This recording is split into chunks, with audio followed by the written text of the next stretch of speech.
I used to think insomnia was my worst enemy, until I joined the group chat that made me wish for dreamless sleep.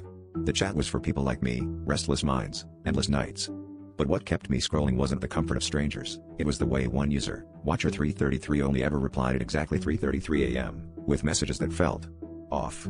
I never told anyone about the little moments in my day, like the twitch in my left eye or the way I stared at a flickering street lamp for too long.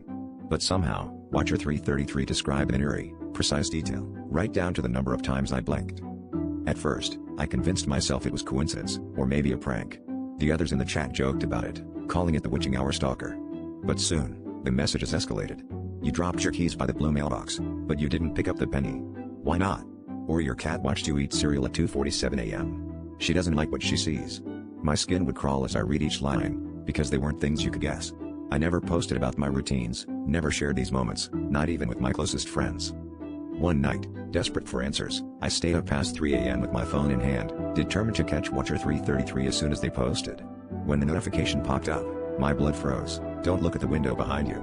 Instinctively, I turned, but the window reflected only my own terrified face in my dimly lit room. That's when I noticed, my reflection was lagging, its eyes moving a split second before mine, mouth twisting into a grin I hadn't made. Panicking, I typed into the chat, demanding to know who they were, how they knew so much about me.